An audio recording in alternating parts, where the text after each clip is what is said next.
얘들아, 미안해. 큰아빠가 너무 늦었어. 서울역 지하도 출입구에 검은색 벤츠가 한 대, 두 대, 세 대, 비상등을 켜며 줄줄이 들어왔습니다. 정장 차림의 사람들이 우르르 내렸고 맨 앞차에서 남자가 뛰다시피 내렸습니다.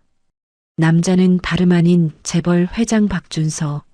며칠째 씻지도 먹지도 못한 네 남매가 서로를 끌어안고 떨고 있는 모습을 보는 순간 그의 얼굴이 하얗게 질렸습니다.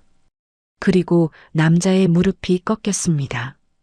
차가운 타일 바닥 위에서 고급 양복 입은 남자가 어린아이처럼 흐느끼기 시작했습니다.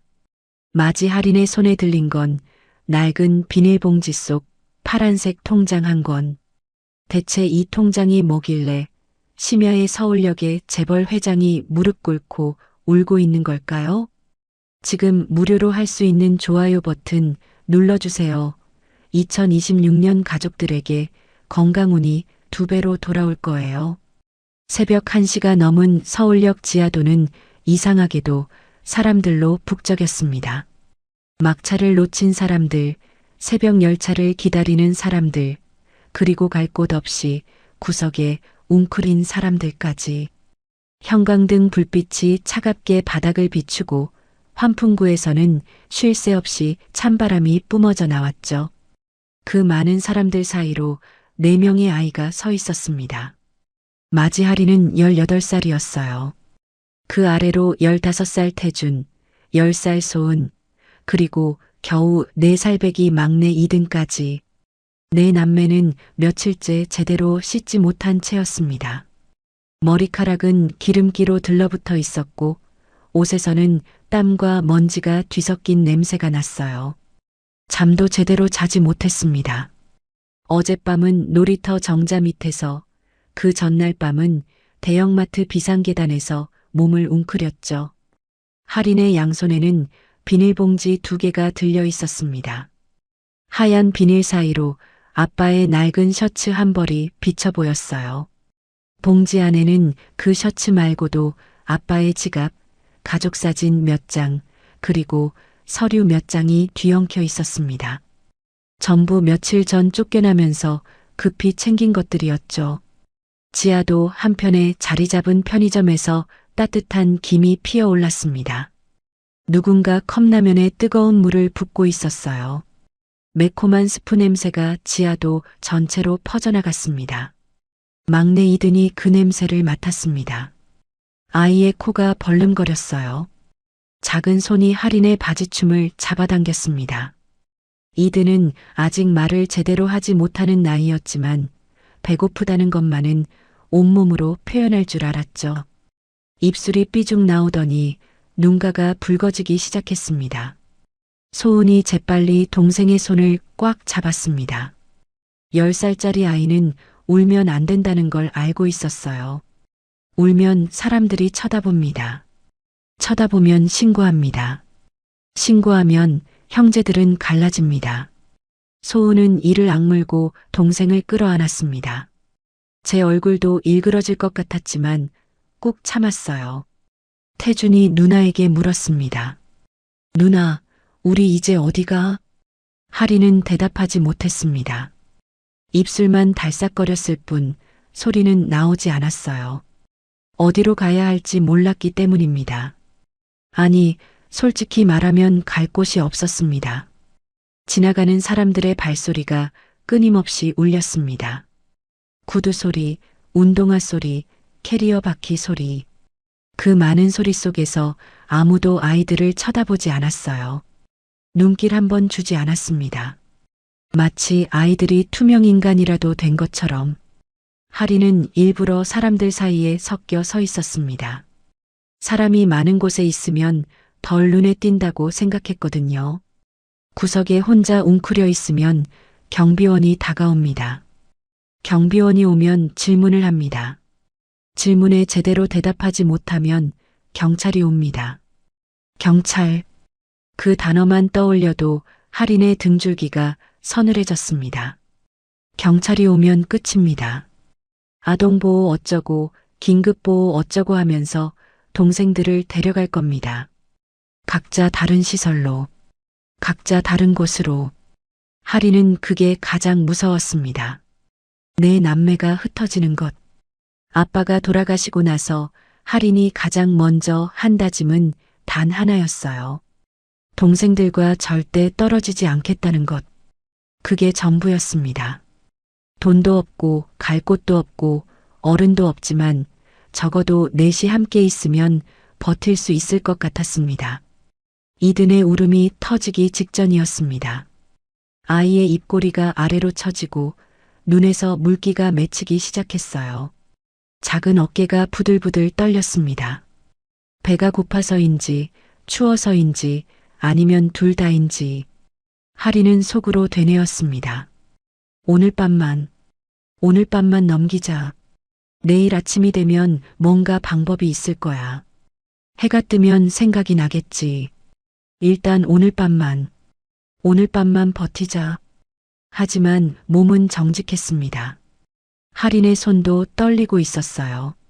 추위 때문만은 아니었습니다. 며칠째 제대로 먹지 못한 탓에 손끝에 힘이 없었죠. 비닐봉지 손잡이가 손바닥에 파고들어 자국이 생겼지만 놓을 수가 없었습니다. 이 봉지 안에 아빠가 있으니까. 아빠의 냄새가, 아빠의 흔적이, 아빠의 마지막이 이 안에 있으니까. 태준이 또 물었습니다. 누나, 응, 배고파. 하리는 고개를 끄덕였습니다. 나도 배고파. 소은이도 배고프고 이든이도 배고파. 우리 모두 배고파. 하지만 그 말은 입 밖으로 나오지 않았어요. 편의점 앞에서 라면을 먹던 남자가 국물을 후루룩 들이켰습니다. 그 소리가 유난히 크게 들렸어요. 하리는 고개를 돌렸습니다. 쳐다보면 더 배가 고파집니다. 소은이 이든의 등을 토닥거리고 있었습니다. 동생아, 울지 마. 조금만 참아. 언니가 있잖아. 누나가 있잖아. 오빠도 있고 우리 같이 있잖아.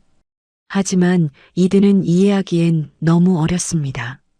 아이는 그냥 배가 고팠고 그냥 추웠고 그냥 무서웠습니다. 하리는 비닐봉지를 꽉 쥔 채 한숨을 삼켰습니다. 숨이 하얗게 피어올랐어요. 지하도인데도 입김이 보일 만큼 추웠습니다. 그때 하리는 비닐봉지 안에서 무언가를 떠올렸습니다. 통장. 아빠 옷장 깊숙이에서 발견한 통장. 쫓겨나면서 급히 챙겼던 것들 중 하나. 정신없이 봉지에 쑤셔넣기만 하고 제대로 확인하지 못했던 것. 하리는 천천히 봉지 안을 뒤졌습니다. 손끝에 차가운 플라스틱 커버가 닿았어요. 파란색 통장이었습니다. 하리는 통장을 꺼내 펼쳤습니다. 잔액란에 숫자가 찍혀 있었습니다. 5, 그리고 0. 0이 또 있었습니다. 또. 하린의 눈이 커졌습니다. 0이 왜 이렇게 많아? 거의 소리 없는 중얼거림이었어요. 입술만 달싹거렸을 뿐. 하지만 그 순간 하린의 심장이 세차게 뛰기 시작했습니다. 이 돈이 왜 아빠 통장에 있는 거지? 아빠는 맨홀 아래서 일하던 사람이었습니다. 새벽부터 밤늦게까지 땅 밑에서 일하고 몸에서 쇳내가 날 때까지 일하던 사람. 그런 아빠 통장에 이렇게 큰 돈이? 공포가 먼저 왔습니다. 감사보다 안도보다 공포가 먼저. 이 돈 때문에 아빠가 죽은 건 아닐까? 이 돈 때문에 누가 아빠를 노린 건 아닐까? 온갖 무서운 생각이 머릿속을 휘저었어요. 하리는 손을 떨며 통장 첫 장을 넘겼습니다. 그때 접힌 종이 한 장이 떨어졌어요. 사각형으로 작게 접힌 메모지였습니다. 하리는 메모를 펼쳤습니다. 글씨가 적혀 있었습니다. 누군가의 손글씨. 힘들면 형이 다 갚아줄게.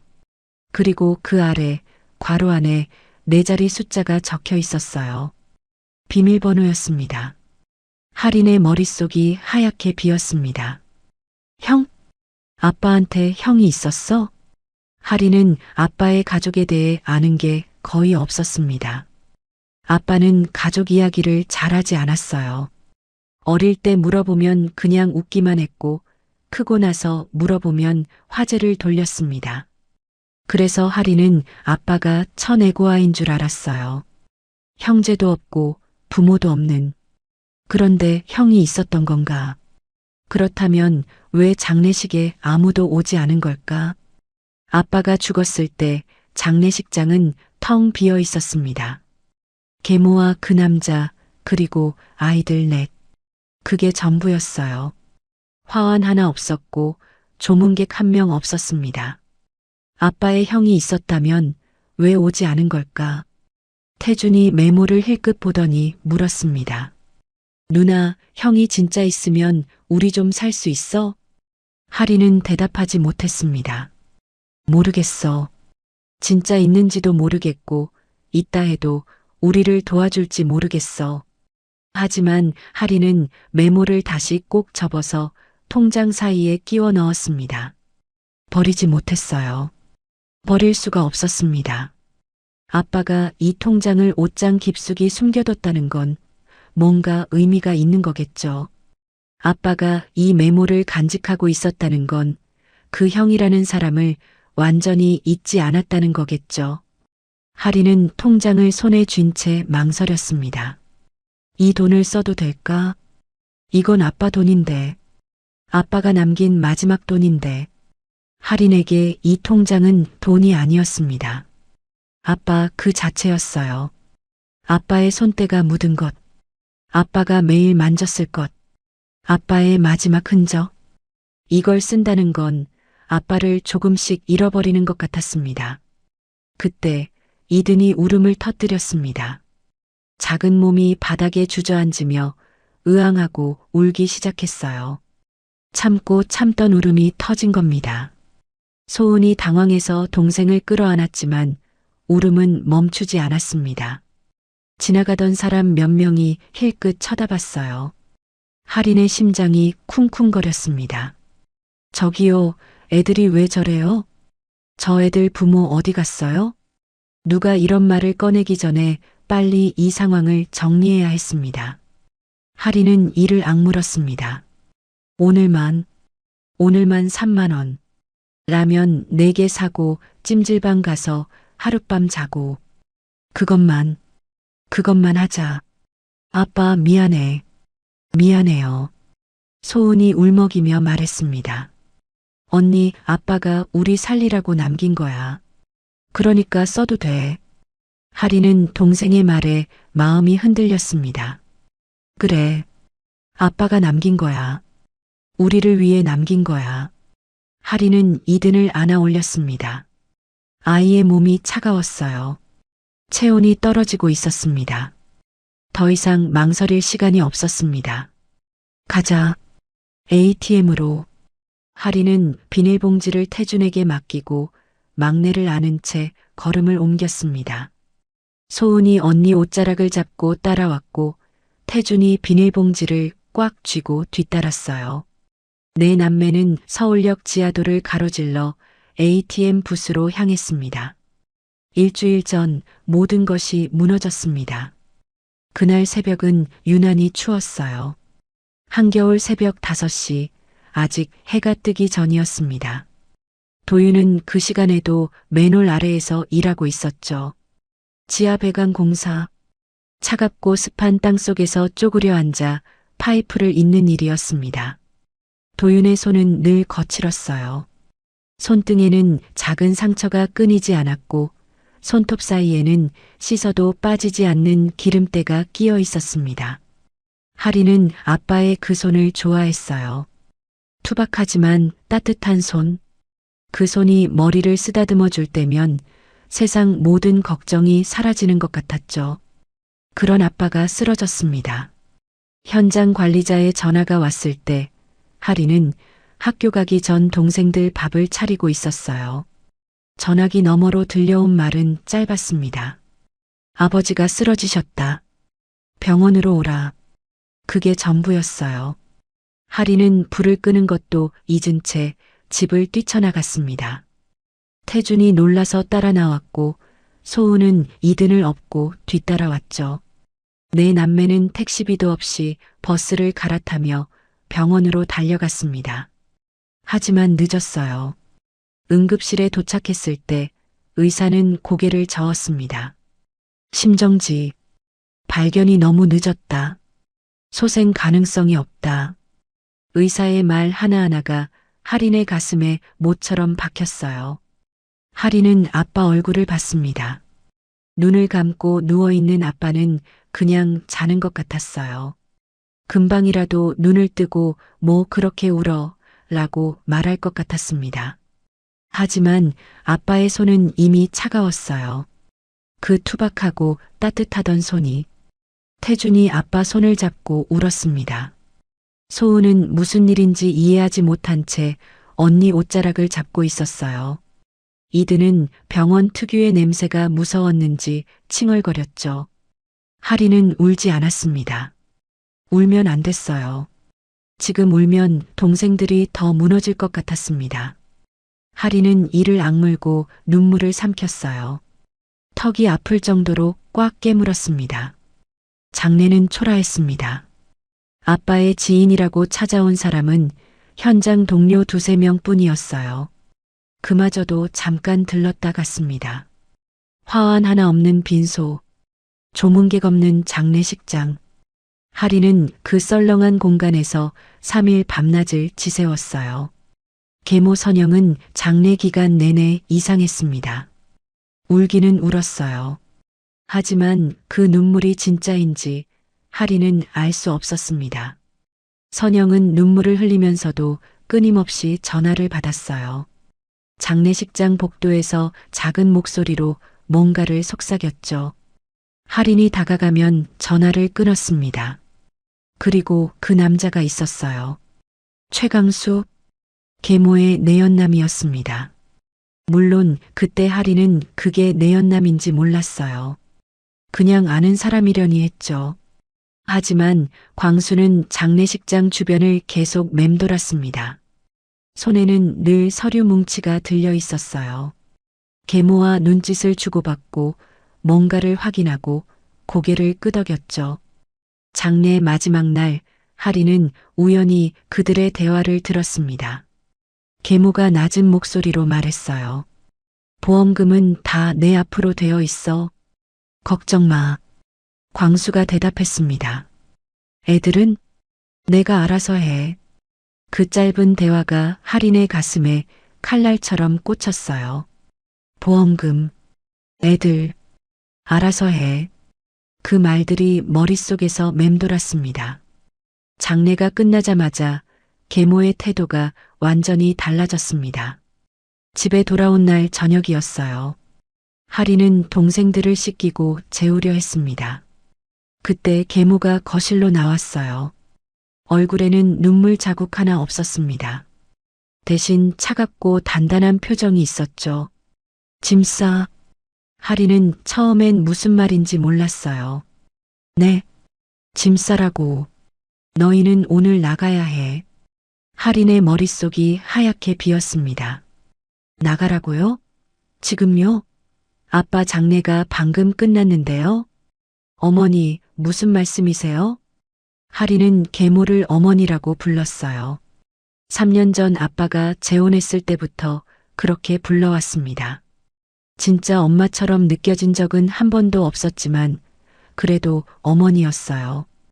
아빠의 아내였으니까. 선영은 콧방귀를 뀌었습니다. 어머니, 웃기지 마. 난 너희 엄마 아니야. 너희는 내 아빠 핏줄이니까 너희끼리 살아. 나는 모르는 일이야. 그 말에 하린의 다리가 풀렸어요. 저희가 어디로 가요? 갈 데가 없어요. 그건 내 알 바 아니야. 친척이든 고아원이든 알아서 가. 선영의 목소리에는 감정이 없었습니다.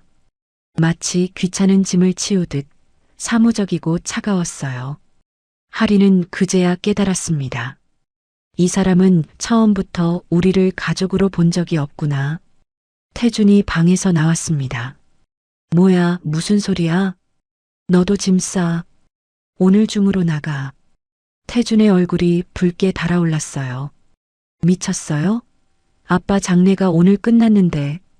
그래서 장례 끝났으니까 이제 갈라서는 거지. 뭐가 문제야? 태준이 앞으로 나서려 했습니다. 하지만 할인이 동생의 팔을 잡았어요.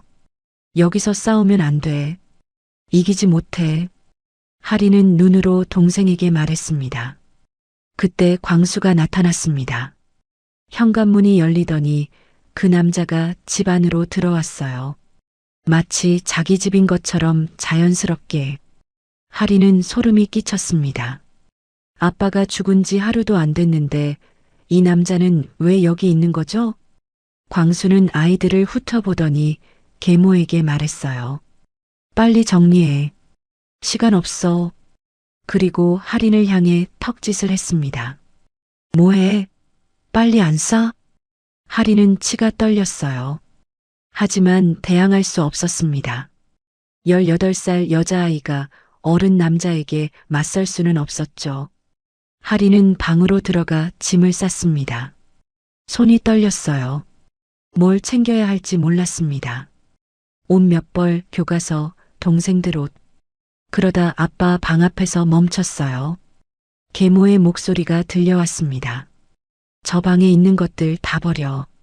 필요 없어. 아빠 물건을 버린다고요? 할인의 심장이 쿵쿵거렸습니다. 안 돼. 그건 안 돼. 아빠의 흔적을 버리면 안 돼. 할인은 몰래 아빠 방으로 들어갔습니다. 옷장을 열었어요. 아빠 냄새가 났습니다.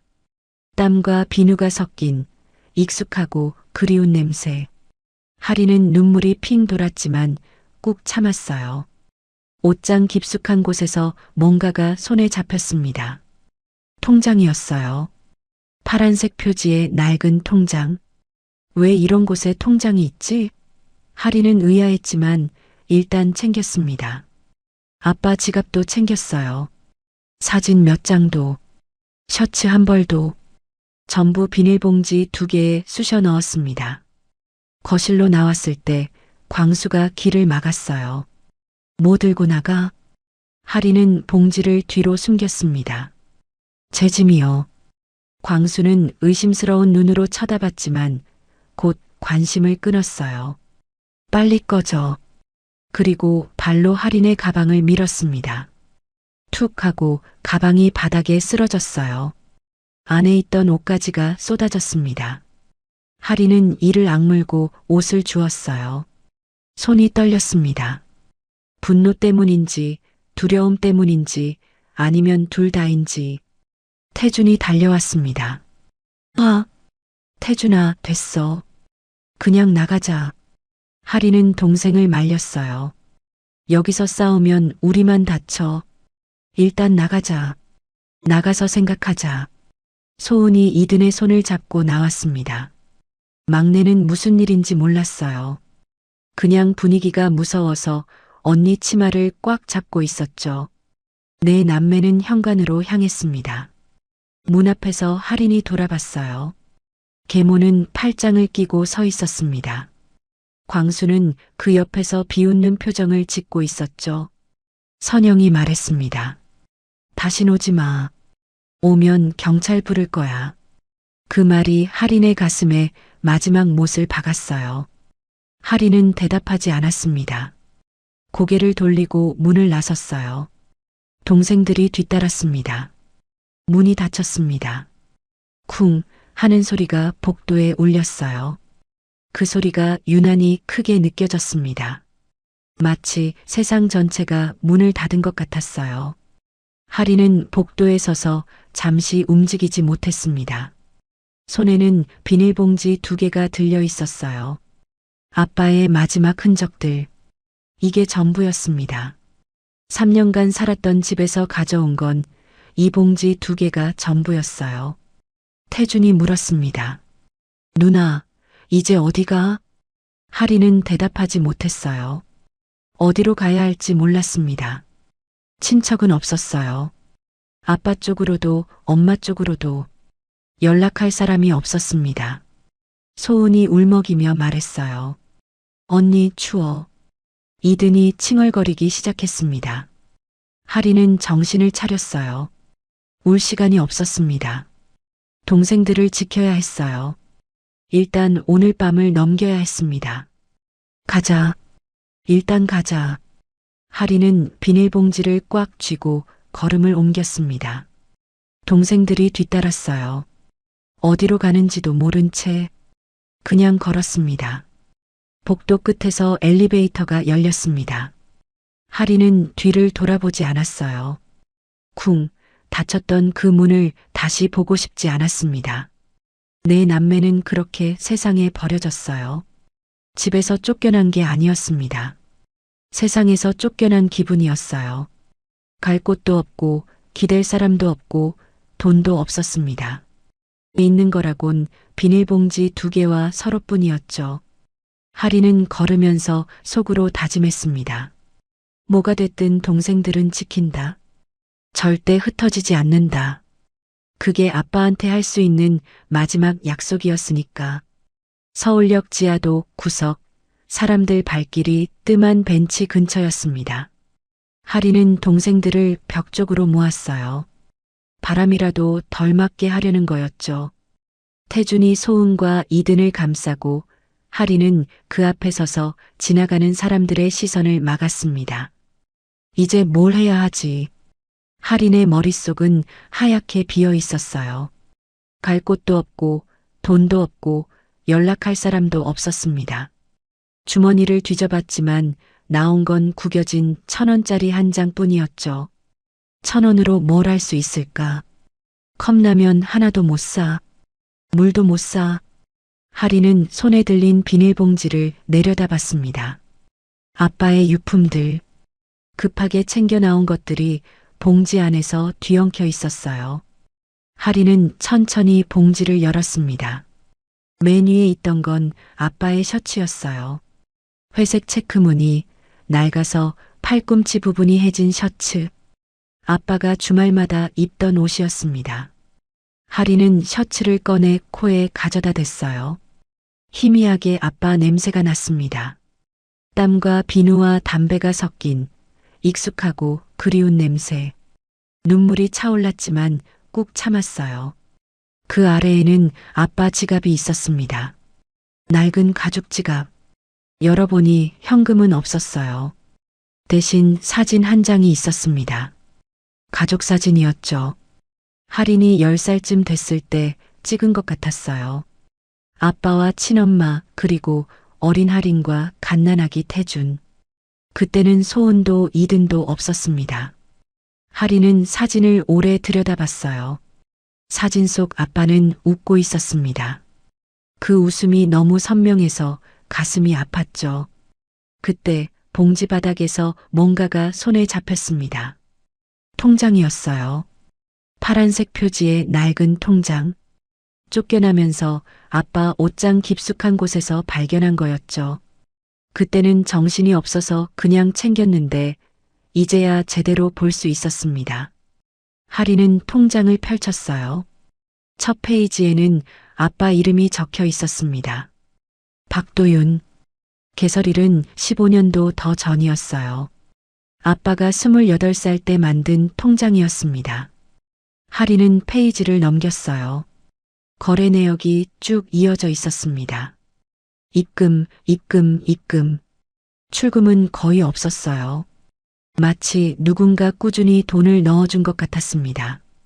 그리고 마지막 페이지. 잔액이 찍혀 있었어요. 하린의 눈이 커졌습니다. 숫자 5. 그리고 0. 0이 또 있었어요. 0, 0, 0, 0. 하린은 숫자를 세어봤습니다. 한 번, 2번, 3번. 손가락으로 짚어가며 다시 셌어요. 5억 원이 찍혀 있었습니다. 하린의 손이 떨리기 시작했어요. 0이 왜 이렇게 많아? 거의 소리 없는 중얼거림이었습니다. 입술만 달싹거렸을 뿐이에요. 이게 뭐지? 이 돈이 왜 아빠 통장에 있는 거지? 아빠는 맨홀에서 일하던 사람이야. 새벽부터 밤까지 땅 밑에서 파이프 있던 사람이야. 그런 아빠한테 5억이 왜 있어? 감사보다 공포가 먼저 왔습니다. 무서웠어요. 이 돈 때문에 아빠한테 무슨 일이 생긴 건 아닐까? 이 돈이 아빠를 죽인 건 아닐까? 온갖 무서운 생각이 머릿속을 휘저었습니다. 하리는 손을 떨며 통장 첫 페이지를 다시 봤어요. 그때 뭔가가 떨어졌습니다. 접힌 종이 한 장, 통장 표지와 첫 페이지 사이에 끼워져 있던 것 같았어요. 사각형으로 작게 접힌 메모지였습니다. 누렇게 바른 걸 보니 꽤 오래된 것 같았죠. 하리는 메모를 주었습니다. 천천히 펼쳤어요. 글씨가 적혀 있었습니다. 펜으로 쓴 손글씨, 깔끔하고 반듯한 글씨체였어요. 아빠 글씨가 아니었습니다. 아빠는 글씨를 삐뚤빼뚤하게 썼거든요. 힘들면 형이 다 갚아줄게. 그 아래에 괄호가 있었고 괄호 안에는 4자리 숫자가 적혀 있었습니다. 비밀번호. 하리는 메모를 들고 얼어붙었어요. 형? 아빠한테 형이 있었어? 하리는 아빠 가족에 대해 아는 게 거의 없었습니다. 아빠는 가족 이야기를 한 번도 하지 않았어요. 물어보면 화제를 돌렸고 다그치면 얼굴이 어두워졌죠. 그래서 하리는 아빠가 천애고아인 줄 알았습니다. 부모도 없고 형제도 없는.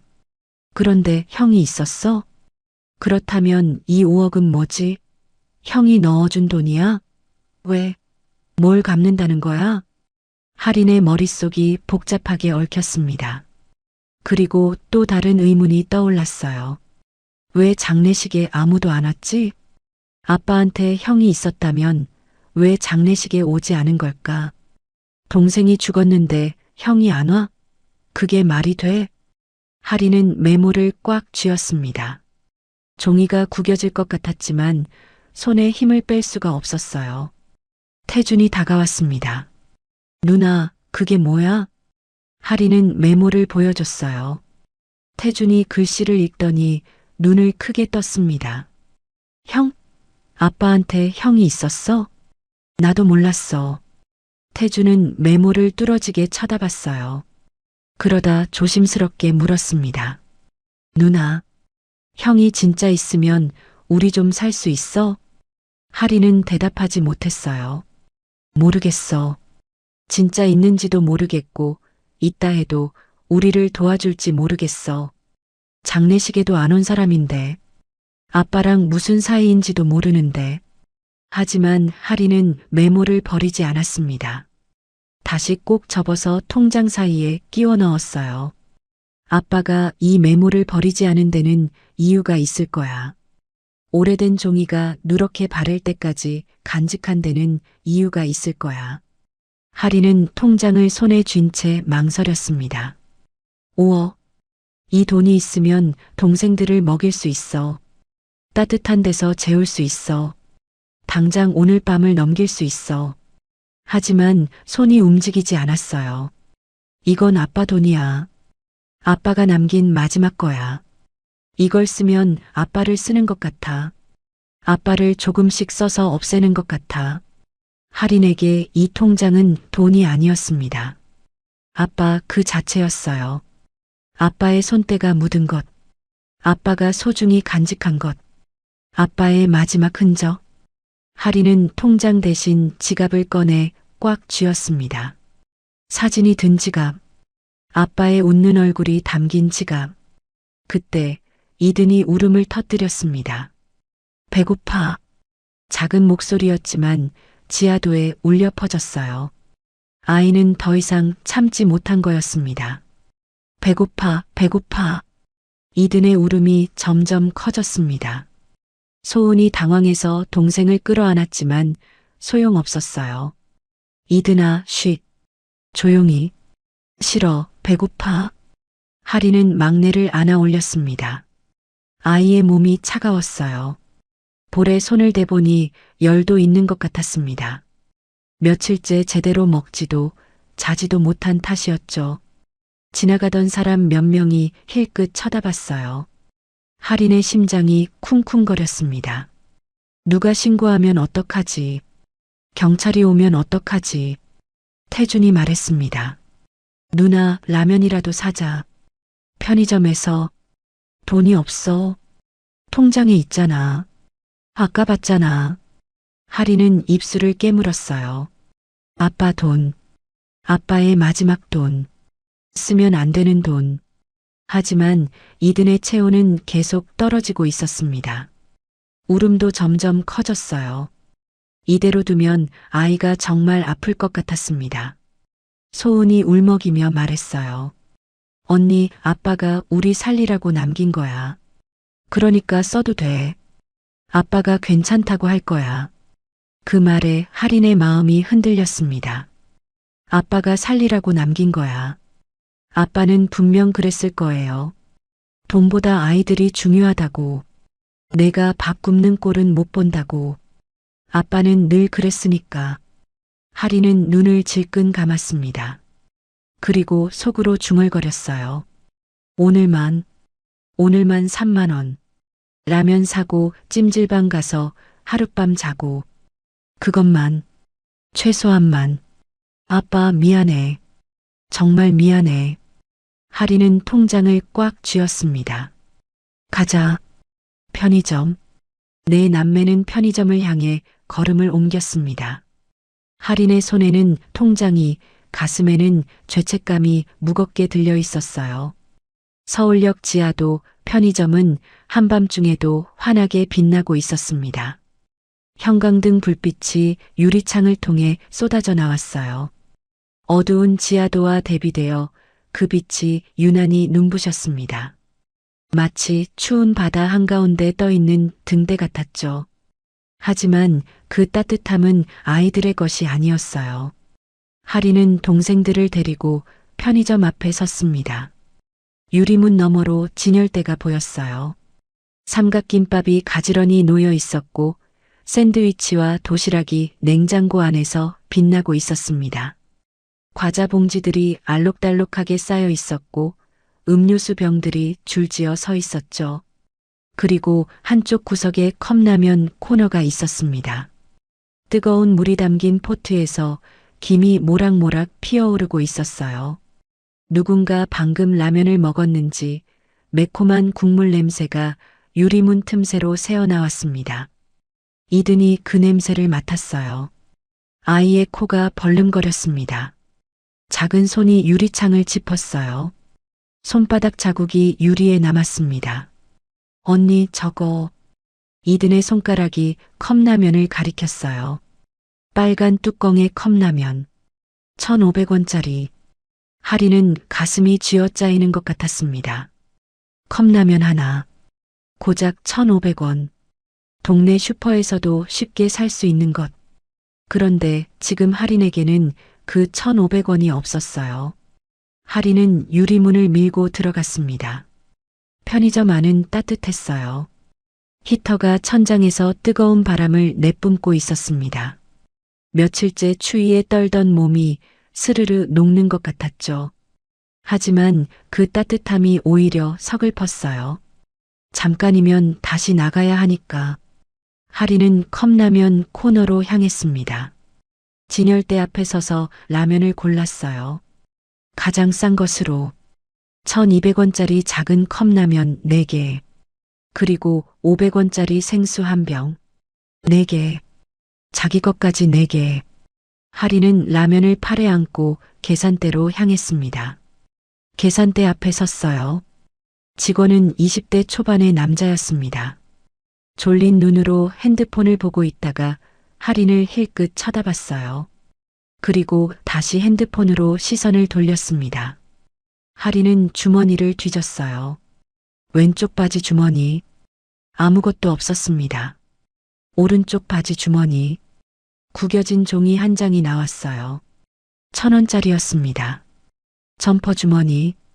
빈 껌 포장지뿐이었어요. 안주머니. 손가락 끝에 동전이 닿았습니다. 꺼내보니 100원짜리 2개였어요. 1,200원. 그게 전부였습니다. 컵라면 4개에 4,800원, 생수 500원. 합치면 5,300원이었어요. 손에 있는 건 1,200원. 4,100원이 모자랐습니다. 할인의 손이 떨리기 시작했어요. 어떡하지? 현금이 없어. 카드도 없어. 통장은 있지만 여기서 통장으로 계산할 수는 없어. 머릿속이 하얗게 변했습니다. 직원이 핸드폰에서 눈을 떼고 물었어요. 귀찮다는 듯한 목소리였습니다. 계산하실 거예요? 아, 네. 잠시만요. 할인은 다시 주머니를 뒤졌어요. 이미 뒤진 주머니를 또 뒤졌습니다. 당연히 나오는 건 없었어요. 하지만 손을 멈출 수가 없었습니다. 뒤에서 태준이 다가왔어요. 동생은 누나의 손을 봤습니다. 떨리는 손, 빈 손, 상황을 눈치챈 것 같았어요. 태준의 얼굴이 굳어졌습니다. 태준이 할인의 귀에 대고 속삭였어요. 아주 작은 목소리로 누나 그냥. 할인은 고개를 저었습니다. 안 돼. 태준이 무슨 말을 하려는지 알았어요. 훔치자. 그 말이 나오려는 거였죠. 계산대 직원이 핸드폰 보는 사이에 그냥 나가자. 그런 생각을 하고 있는 거였어요. 할인은 태준의 팔을 잡았습니다. 세게 잡았어요. 절대 안 돼. 눈빛으로 말했습니다. 태준의 눈을 똑바로 쳐다보며 동생들을 범죄자로 만들 수는 없어. 아빠가 그렇게 키우지 않았어. 아무리 배가 고파도 아무리 힘들어도 그건 안 돼. 태준은 입술을 깨물었어요. 억울하다는 표정이었습니다. 하지만 누나 말을 거스르지는 않았어요. 계산대 뒤에 직원이 다시 말했습니다. 이번에는 짜증이 섞인 목소리였어요. 계산 안 하실 거면 비켜주세요. 뒤에 손님 있어요. 할인이 뒤를 돌아봤습니다. 양복 입은 남자가 서 있었어요. 50대쯤 되어 보이는 남자. 손에는 샌드위치와 캔커피가 들려 있었습니다. 남자는 아이들을 위아래로 훑어봤어요. 그리고 인상을 찌푸렸습니다. 마치 더러운 것을 본 것처럼, 마치 귀찮은 것을 만난 것처럼 그 시선이 할인의 가슴에 비수처럼 꽂혔어요.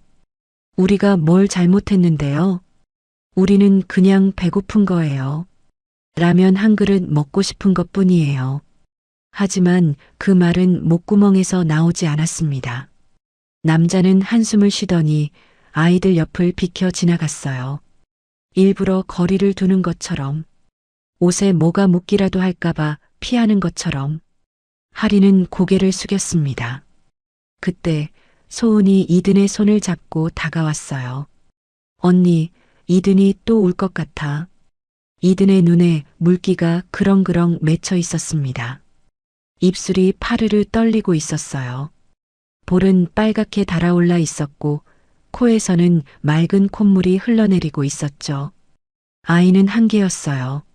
며칠째 굶고 며칠째 얼고 며칠째 제대로 자지 못한 4살짜리가 버틸 수 있는 한계.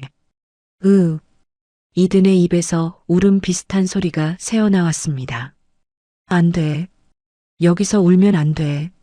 울면 사람들이 쳐다봐. 쳐다보면 수군거려. 수군거리다 신고해. 신고하면 경찰이 와. 경찰이 오면 끝이야. 할인은 재빨리 결정을 내렸어요. 나가자. 할인은 손에 들고 있던 컵라면을 진열대에 내려놓았습니다. 하나, 둘, 셋, 넷. 그리고 생수도. 라면을 내려놓는 손이 떨렸어요. 배에서 꼬르륵 소리가 났습니다. 하지만 어쩔 수 없었어요. 가자. 나가. 할인은 동생들을 데리고 편의점을 나왔습니다. 문이 열리는 순간 찬바람이 얼굴을 때렸어요. 편의점 안의 따뜻함이 순식간에 사라졌습니다. 그리고 컵라면 냄새가 코끝을 스쳤어요. 편의점 앞 벤치에서 누군가 라면을 먹고 있었습니다. 후루룩 후루룩 면을 빨아들이는 소리가 들렸어요. 뜨거운 김이 모락모락 피어올랐습니다. 그 냄새가 아이들을 따라왔어요. 발걸음을 옮길 때마다 냄새가 코를 찔렀습니다. 매콤하고 따뜻한 냄새, 굶주린 배를 자극하는 냄새. 이든이 드디어 울음을 터뜨렸어요. 배고파? 아이의 울음이 지하도에 울려 퍼졌습니다. 하리는 재빨리 막내를 안아 올렸어요. 아이의 입을 어깨에 묻게 했습니다. 울음소리를 조금이라도 줄이려고. 쉿, 이든아. 조금만 참아. 조금만. 태준이 물었어요. 누나, 이제 어떡해?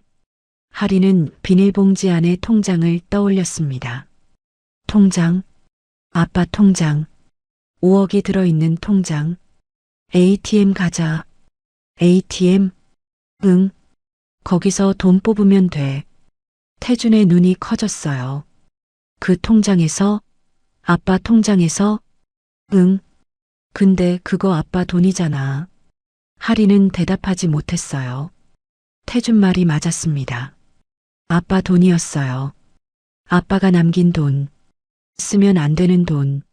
하지만 지금은 다른 방법이 없었습니다. 3만 원만 뽑을 거야.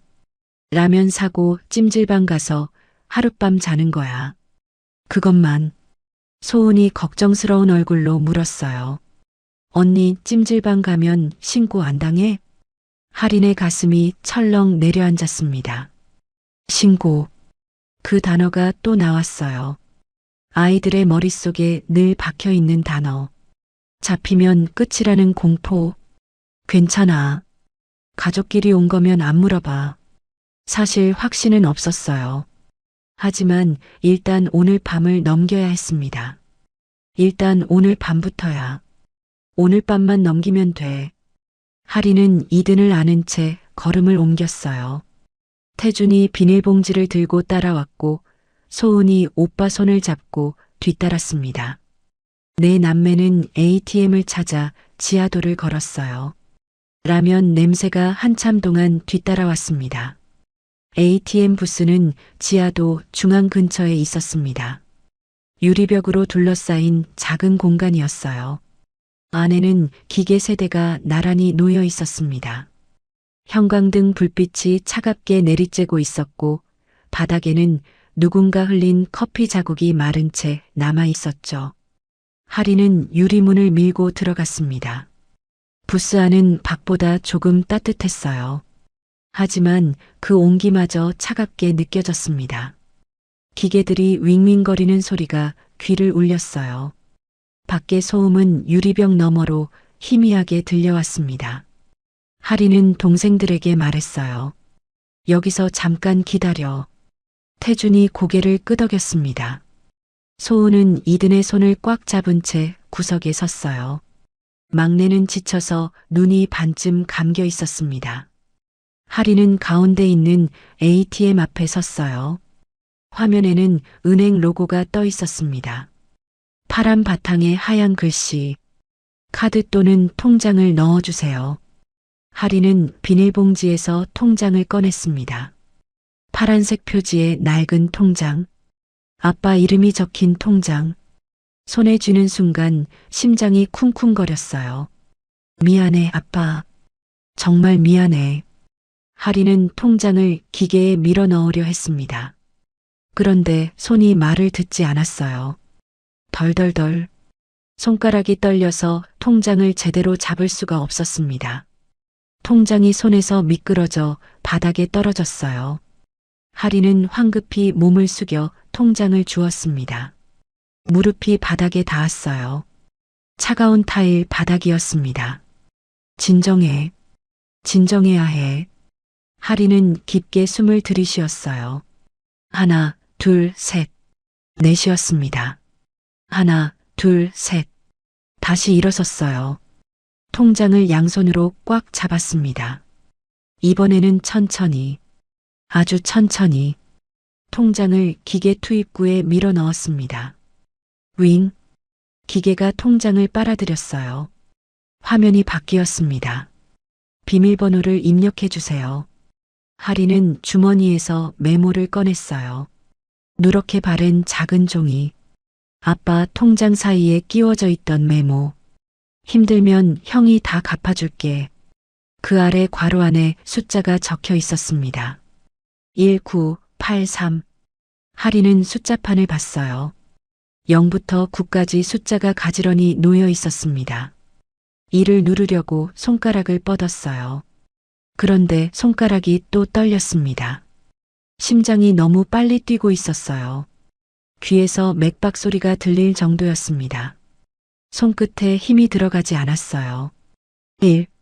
누르려는 순간 손가락이 옆으로 미끄러졌습니다. 이 버튼을 눌러버렸어요. 아! 하리는 당황했습니다. 취소 버튼을 찾았어요. 하지만 이미 화면에는 다음 숫자를 입력하라는 안내가 떠 있었습니다. 일단 계속 눌러보자. 어차피 첫 번째부터 틀렸으니까 이번은 포기하고 다음에 다시 누르면 돼. 하리는 나머지 숫자를 아무렇게나 눌렀어요. 9, 8, 3. 확인 버튼을 눌렀습니다. 삐익. 날카로운 경고음이 부스 안에 울렸어요. 빨간 글씨가 화면에 떴습니다. 비밀번호가 일치하지 않습니다. 첫 번째 오류입니다. 예상한 결과였어요. 하리는 마음을 다잡았습니다. 괜찮아. 두 번 더 기회가 있어. 다시 비밀번호 입력 화면이 떴어요. 하리는 메모를 코앞에 가져다 댔습니다. 숫자를 또렷이 확인했어요. 1, 9, 8, 3. 이번에는 실수하면 안 돼. 하리는 왼손으로 오른손 손목을 잡았어요. 떨림을 억누르려는 거였습니다. 1. 손가락이 버튼 위에 정확히 놓였는지 눈으로 확인했어요. 맞아. 1 버튼이야. 꾹 눌렀습니다. 9. 또 확인하고 눌렀어요. 8, 3. 하리는 확인 버튼을 누르기 전에 화면을 다시 봤어요. 입력된 숫자가 점 4개로 표시되어 있었습니다. 제대로 들어간 건지 알 수가 없었어요. 제발. 확인 버튼을 눌렀습니다. 화면이 멈췄어요. 처리 중이라는 문구가 떴습니다. 1초, 2초, 3초. 하린의 심장이 멎을 것 같았어요. 화면이 바뀌었습니다. 어떤 거래를 원하십니까? 하린은 그 순간 다리에서 힘이 빠지는 것 같았습니다. 됐어. 비밀번호가 맞았어. 하린은 재빨리 출금 버튼을 눌렀어요. 출금 금액을 입력해 주세요. 하린의 손가락이 숫자판 위를 맴돌았습니다. 얼마를 뽑지? 통장에는 5억이 들어 있었어요. 어마어마한 돈이었습니다. 그 돈이면 몇 년은 걱정 없이 살 수 있었죠.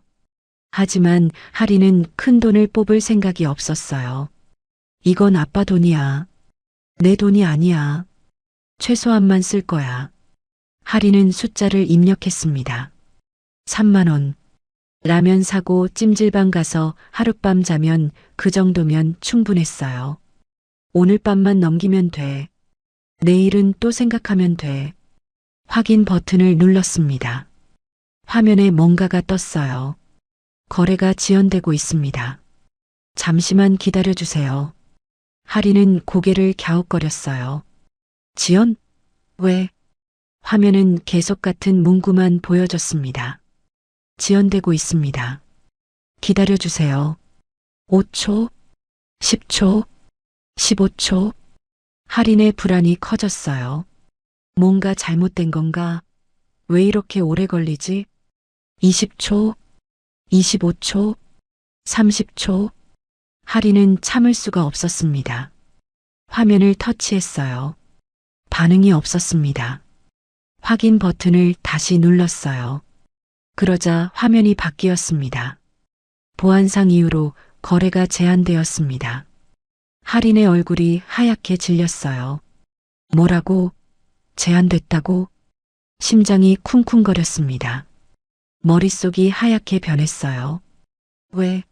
뭐가 잘못된 거야? 비밀번호는 맞았잖아. 왜 갑자기 제한이야? 바로 그때 딸깍 소리가 났어요. 출금구가 열렸습니다. 10,000원짜리 3장이 나와 있었어요. 하리는 재빨리 지폐를 집었습니다. 손에 꽉 쥐었어요. 3만 원. 겨우 3만 원이지만 지금은 그게 전부였습니다. 그런데 화면에는 여전히 보안 제한 메시지가 떠 있었어요. 이 계좌는 추가 거래가 제한됩니다. 자세한 내용은 고객센터로 문의해 주세요. 하리는 불안했습니다. 통장이 막힌 건가? 왜? 3만 원밖에 안 뽑았는데?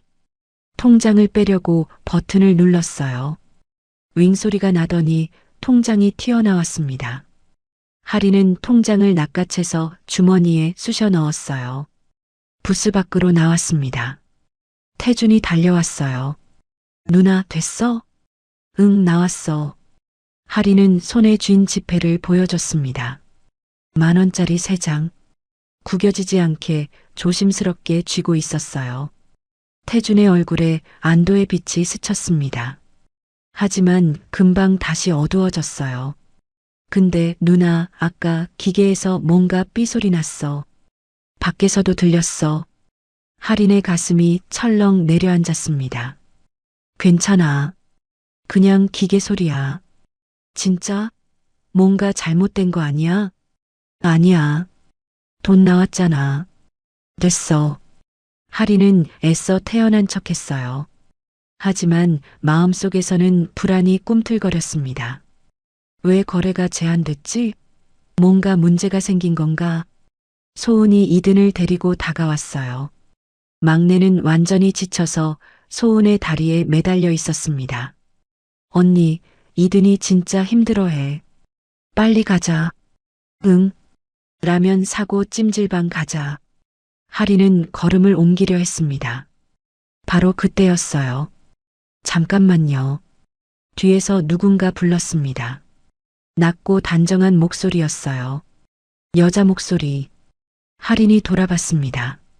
정장을 입은 여자가 서 있었어요. 검은색 코트에 검은색 정장.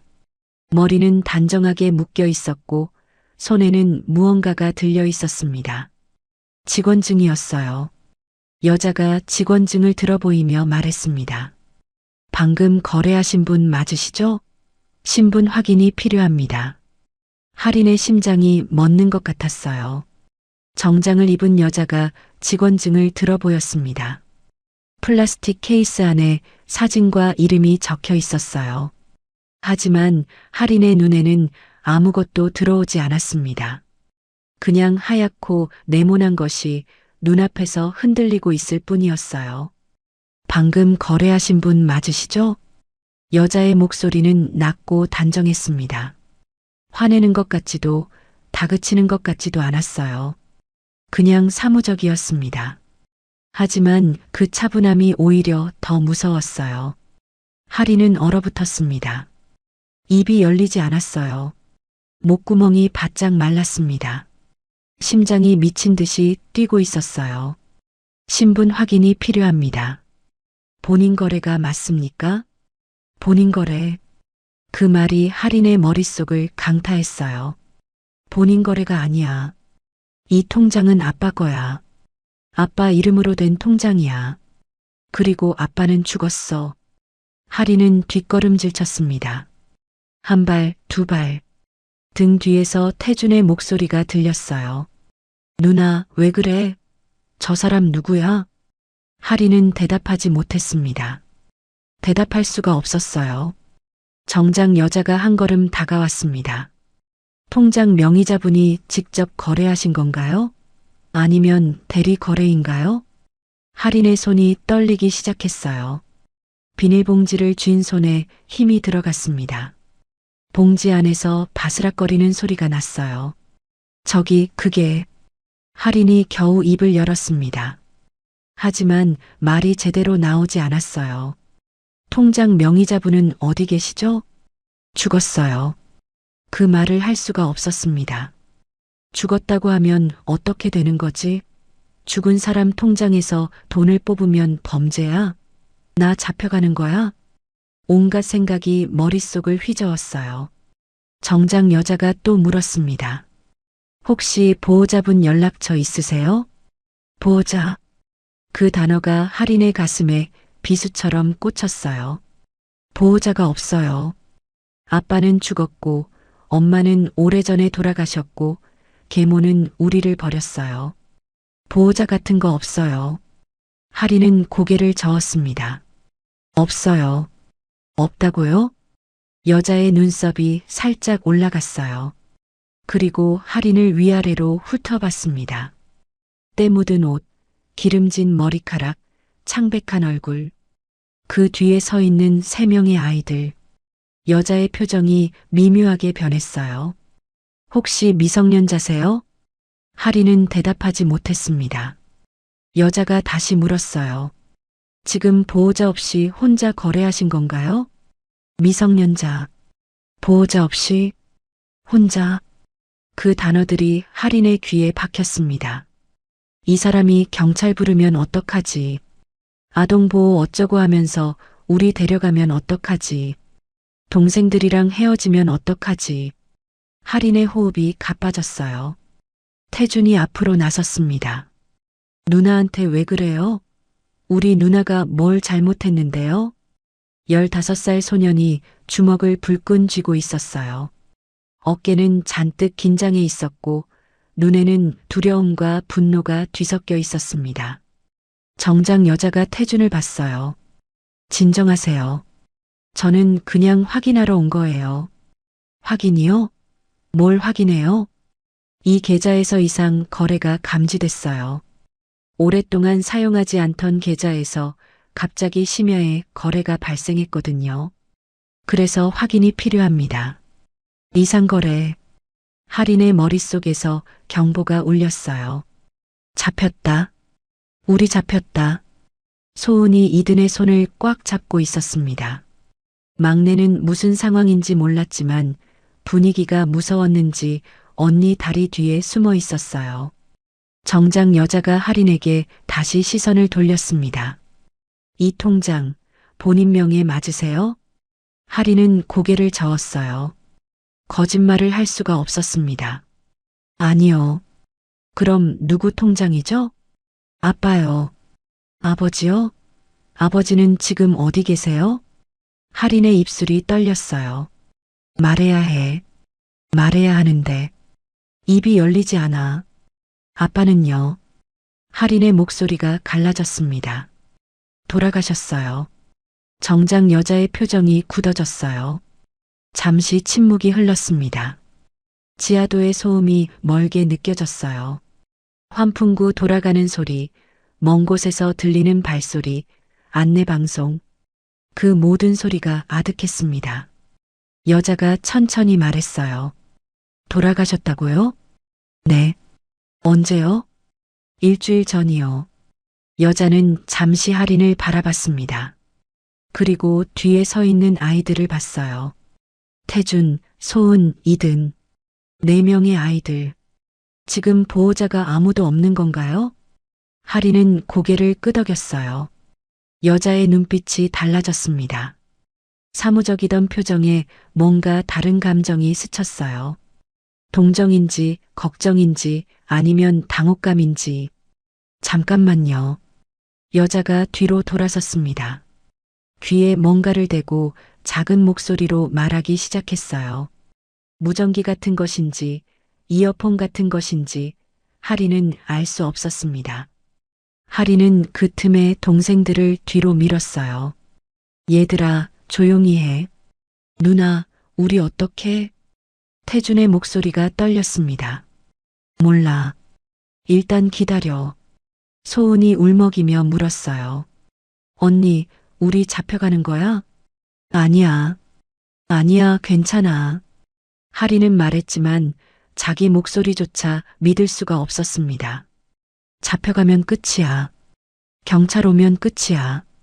아동보호시설로 보내지면 우리는 다 흩어져. 태준이는 남자애들 가는 대로, 소은이랑 이든이는 다른 데로, 나는 또 다른 데로. 그 생각이 하린의 가슴을 짓눌렀어요. 절대 안 돼. 절대로 헤어지면 안 돼. 정작 여자가 통화를 끝내고 돌아왔습니다. 잠시 기다려주세요. 확인할 게 있어서요. 확인이요? 뭐요? 곧 아실 거예요. 여자는 더 이상 설명하지 않았어요. 하리는 불안했습니다. 뭘 확인한다는 거지? 경찰 부르는 거야? 아동보호기관 부르는 거야? 그때 지하도 출입구 쪽에서 불빛이 보였어요. 빨간 불빛, 비상등, 차가 오고 있었습니다. 한 대가 아니었어요. 두 대, 세 대. 검은색 차들이 줄지어 지하도 입구 쪽에 멈춰 섰습니다. 할인의 심장이 쿵 내려앉았어요. 뭐야 저거? 왜 차가 저렇게 많아? 주변 사람들의 시선이 그쪽으로 쏠렸습니다. 심야의 서울역 지하도에 검은 차들이 줄줄이 서 있는 모습은 분명 이상했으니까요. 정장 여자가 그 차들을 보고 살짝 고개를 끄덕였어요. 그리고 한 발 물러섰습니다. 마치 누군가를 기다리는 것처럼. 하리는 동생들을 끌어안았어요. 얘들아, 나한테 붙어 있어. 태준이 누나 앞에 섰습니다. 주먹을 쥔 채 소은은 이든을 꽉 안고 있었어요. 막내는 무서웠는지 훌쩍거리기 시작했습니다. 검은 차 중 맨 앞에 있던 차의 문이 열렸어요. 누군가 내렸습니다. 키가 큰 남자였어요. 검은 코트를 입고 있었습니다. 머리는 단정하게 넘겨져 있었고 얼굴에는 뭐라 말할 수 없는 긴장감이 서려 있었어요. 남자가 이쪽으로 걸어왔습니다. 한 걸음, 두 걸음, 세 걸음. 걸음걸이가 빨랐어요. 거의 뛰다시피 걸어왔습니다. 남자의 시선이 할인에게 꽂혔어요. 아니, 정확히는 할인이 들고 있는 비닐봉지에, 그리고 그 안에서 삐져나온 파란색 통장 모서리에 남자의 얼굴이 창백하게 변했습니다. 같은 시각 서울 강남의 한 고층 빌딩 46층 회장실에서 준서는 서류를 검토하고 있었습니다. 밤 11시가 넘은 시간이었어요. 비서들은 이미 퇴근했고 층 전체가 조용했습니다. 책상 위 스탠드만 불을 밝히고 있었죠. 창밖으로는 서울의 야경이 반짝였지만 준서의 눈에는 들어오지 않았어요. 준서는 46살이었습니다. 대기업 회장이었어요. 아버지에게 물려받은 회사를 15년 넘게 이끌어왔습니다. 사람들은 그를 성공한 사업가라고 불렀어요. 돈도 있고 권력도 있고 명예도 있었죠. 하지만 준서에게는 늘 한 가지 빈자리가 있었습니다. 동생, 도윤, 15년 전 헤어진 후로 한 번도 보지 못한 동생. 준서는 서류에서 눈을 떼고 창밖을 바라봤어요. 어둠 속에 자기 얼굴이 희미하게 비쳤습니다. 나이 든 얼굴, 주름이 생긴 눈가, 흰 머리카락이 섞인 관자놀이. 그때 핸드폰이 울렸습니다. 짧은 알림음이었어요. 메시지나 전화가 아니라 특별히 설정해둔 알림이었습니다. 준서의 손이 멈췄어요. 이 알림음은 준서는 재빨리 핸드폰을 집어들었습니다. 화면을 확인했어요. 거래 알림, 박도윤 명의 계좌, 서울역 인근 ATM, 출금 3만 원. 준서의 심장이 멎는 것 같았습니다. 도윤? 도윤이 거래를 했다고? 준서는 화면을 뚫어지게 쳐다봤어요. 손이 떨리기 시작했습니다. 이 알림은 15년 전에 설정한 것이었어요. 동생의 계좌에서 거래가 발생하면 자동으로 알림이 오도록 동생을 찾기 위한 마지막 방법이었습니다. 하지만 15년 동안 단 한 번도 알림이 온 적이 없었어요. 도윤은 그 통장을 쓰지 않았습니다. 마치 형이 넣어준 돈에 손대기 싫다는 것처럼, 마치 형과의 인연을 끊겠다는 것처럼. 그래서 준서는 거의 포기하고 있었어요. 동생은 자기를 미워한다고, 다시는 연락하지 않을 거라고. 그런데 갑자기 알림이 왔습니다. 15년 만에. 준서의 머릿속이 빠르게 돌아갔어요. 왜 갑자기? 왜 지금? 왜 서울요? 그리고 불길한 생각이 스쳤습니다. 도윤이 직접 거래한 게 맞을까? 아니면 누가 통장을 훔친 건가? 도용인가? 사고인가? 준서는 자리에서 벌떡 일어났습니다. 전화기를 들었어요. 비서실 긴급 연락망으로 지금 당장 차 준비해. 서울역으로 가야 해. 전화 너머에서 당황한 목소리가 들렸어요. 회장님, 지금 시간이. 당장. 준서는 전화를 끊었습니다. 코트를 집어들고 문을 나섰어요. 엘리베이터를 기다리는 동안 준서는 다른 번호로 전화를 걸었습니다. 보안팀장이었어요. 서울역 인근의 팀 보내. 지금 바로. ATM 부스 근처. 거래자 신원 확인해. 무슨 일이십니까? 내 동생 계좌에서 거래가 발생했어. 15년 만에. 전화 너머가 잠시 조용해졌어요. 보안팀장도 이 상황의 의미를 알고 있었습니다. 알겠습니다. 즉시 출동하겠습니다. 엘리베이터가 도착했어요. 준서는 안으로 들어가 버튼을 눌렀습니다. 지하 주차장. 엘리베이터가 내려가는 동안 준서는 창문에 비친 자기 얼굴을 봤어요. 얼굴이 창백했습니다. 준서는 15년 전 일을 떠올렸어요. 그날 할머니의 계모가 폭탄을 터뜨렸습니다. 도윤은 사생아야. 내 아버지가 바깥에서 낳은 자식이야. 너와 피가 반밖에 안 섞인 애야. 그 말을 들었을 때 준서는 충격을 받았어요. 하지만 도윤을 미워하지는 않았습니다. 어릴 때부터 함께 자란 동생이었으니까. 친형제인 줄 알고 자랐고 친형제처럼 우애가 깊었으니까. 오히려 준서는 동생을 더 지키려 했어요. 하지만 계모는 거기서 멈추지 않았습니다. 도윤은 너를 미워해. 내 자리를 노리고 있어. 후계 자리가 흔들려. 가족에서 파문시켜야 해. 계모의 말은 독이 든 화살 같았어요. 매일매일 준서의 귀에 꽂혔습니다. 처음에는 믿지 않았어요. 도윤이 자기를 미워할 리 없다고. 하지만 계모는 증거라며 이것저것을 가져왔어요. 도윤이 쓴 것처럼 꾸민 편지, 조작된 녹음, 거짓 증언들. 전부 가짜였지만 당시에는 알 수 없었습니다. 그리고 결정적으로 도윤이 집을 나갔어요. 계모가 쫓아낸 거였지만 준서는 그걸 몰랐습니다. 도윤이 스스로 떠난 줄 알았어요. 형을 미워해서, 이 가족이 싫어서. 준서는 찾으러 가지 않았습니다. 성공을 위해, 회사를 위해. 계모의 말에 흔들려서. 그게 준서의 가장 큰 후회였어요. 15년 동안 하루도 그 죄책감에서 벗어난 적이 없었습니다. 엘리베이터가 지하 주차장에 도착했어요. 준서는 뛰다시피 차로 향했습니다. 운전기사가 이미 대기하고 있었어요. 서울역. 최대한 빨리. 차가 출발했습니다. 서울 시내 도로는 밤이라 한산했어요. 차는 빠르게 달렸습니다. 준서는 뒷좌석에 앉아 창밖을 바라봤어요. 불빛들이 스쳐 지나갔습니다. 하지만 아무것도 보이지 않았어요.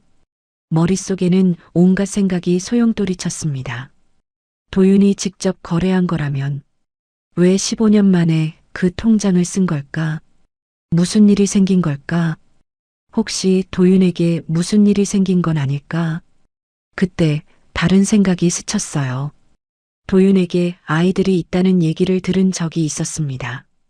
확인하지는 못했지만 소문으로 결혼해서 아이를 낳았다고, 아내가 먼저 죽고 재혼했다고. 혹시 아이들인 건 아닐까? 준서의 가슴이 철렁 내려앉았어요. 만약 도윤에게 무슨 일이 생겼고 아이들이 그 통장을 쓴 거라면 그 아이들은 지금 어떤 상황인 걸까? 준서는 핸드폰을 다시 확인했어요. 보안팀에서 보고가 왔습니다. 현장 도착. 미성년자 4명 확인. 보호자 없음. 상태 불량. 준서의 손이 떨렸어요. 미성년자 4명. 보호자 없음. 아이들이었습니다. 도윤의 아이들. 그리고 보호자가 없다는 건 도윤에게 무슨 일이 생겼다는 뜻이었어요. 준서는 운전기사에게 소리쳤습니다. 더 빨리. 차가 속도를 높였어요. 엔진 소리가 커졌습니다. 준서는 창밖을 노려봤어요. 이를 악물었습니다. 제발, 제발 무사해라. 내가 늦지 않았기를. 검은색 차들이 지하도 출입구 쪽에 줄지어 멈췄습니다. 비상등이 빨갛게 깜빡였어요. 한 대, 두 대, 세 대. 고급 승용차들이었습니다. 번호판을 보니 전부 같은 회사 소속 같았어요. 지하도를 지나던 사람들이 걸음을 멈추고 쳐다봤습니다. 심야에 이런 차들이 줄지어 서 있는 건 분명 평범한 광경이 아니었으니까요. 하리는 동생들을 끌어안았어요. 뭐지 저건? 왜 갑자기 차가 저렇게 많이 와? 심장이 미친 듯이 뛰었습니다. 다리가 후들거렸어요. 도망치고 싶었지만 다리가 말을 듣지 않았습니다. 소은이 언니 옷을 꽉 잡았어요. 언니 무서워. 괜찮아. 언니가 있어. 하리는 말했지만 자기 목소리조차 떨리고 있었습니다. 정작 여자가 그 차들을 보고 한 발 물러섰어요. 그리고 자세를 고쳐 섰습니다. 마치 누군가를 기다리는 것처럼, 마치 상급자가 오기를 기다리는 것처럼. 맨 앞에 있던 차의 문이 열렸습니다. 검은 코트를 입은 남자가 내렸어요. 남자는 키가 컸습니다. 어깨가 넓었어요. 머리는 단정하게 뒤로 넘겨져 있었고 얼굴에는 긴장과 초조함이 뒤섞여 있었습니다. 남자가 걸어왔어요. 한 걸음, 두 걸음, 세 걸음. 걸음이 빨라졌습니다. 거의 뛰다시피 했어요. 그 순간 지하도의 공기가 달라졌습니다. 사람들이 길을 비켰어요. 마치 그 남자 주변에 보이지 않는 힘이 있는 것처럼. 아무도 말을 걸지 않았고 아무도 가로막지 않았습니다. 남자의 시선이 할인에게 꽂혔어요. 아니, 정확히는 할인이 들고 있는 비닐봉지에, 그리고 그 안에서 비죽이 삐져나온 파란색 통장에. 남자의 얼굴이 하얗게 변했습니다. 눈이 커졌어요. 입술이 달싹거렸습니다. 마치 유령을 본 사람처럼. 하리는 본능적으로 뒷걸음질 쳤어요. 가까이 오지 마세요. 하린의 목소리가 지하도에 울렸습니다. 떨리는 목소리였지만 최대한 단호하게 말하려 했어요. 남자가 멈췄습니다. 그리고 천천히 입을 열었어요. 아빠 이름이 뭐니? 그 질문은 예상 밖이었습니다. 하리는 당황했어요. 왜 갑자기 아빠 이름을 물어보지? 이 사람이 누군데? 하지만 거짓말을 할 이유가 없었습니다. 하리는 대답했어요. 박도윤이요. 그 순간 남자의 무릎이 꺾였습니다. 정말로요. 비유가 아니라 실제로 무릎이 꺾였어요. 남자는 그 자리에 털썩 주저앉았습니다. 지하도 바닥에, 차가운 타일 바닥 위에. 도윤아. 남자의 입에서 신음 같은 소리가 새어나왔어요. 도윤아, 도윤아. 남자는 고개를 숙였습니다. 어깨가 들썩였어요. 울고 있었습니다. 소리 없이. 하지만 온몸을 떨면서. 하리는 얼어붙었어요. 이게 뭐지? 이 사람 왜 이래? 아빠 이름 듣고 왜 우는 거야? 태준이 앞으로 나섰습니다. 저기요, 당신 누구예요? 왜 우리 아빠 이름 알아요? 남자는 대답하지 못했어요. 계속 고개를 숙인 채 어깨를 떨고 있었습니다. 정작 여자가 조심스럽게 말했어요. 회장님, 회장님? 할인의 머릿속이 복잡해졌습니다. 회장? 이 사람이 회장이야? 무슨 회장? 남자가 천천히 고개를 들었어요. 눈이 빨갛게 충혈되어 있었습니다. 볼에 눈물 자국이 있었어요. 하지만 울음을 억누르려는 것처럼 이를 악물고 있었습니다. 남자가 말했어요. 목소리가 갈라졌습니다. 나는 내 큰아버지야. 큰아버지. 그 단어가 할인의 귀에 박혔어요. 아빠의 형. 아빠에게 형이 있었다는 그 형. 통장 메모에 적혀 있던 그 형. 이 사람이 하리는 믿을 수가 없었습니다. 큰아버지요? 그래. 도윤이 형이야. 준서야. 박준서. 하린의 머릿속이 하얗게 변했어요. 그리고 뜨거운 감정이 치밀어 올랐습니다. 분노였어요. 그럼 왜요?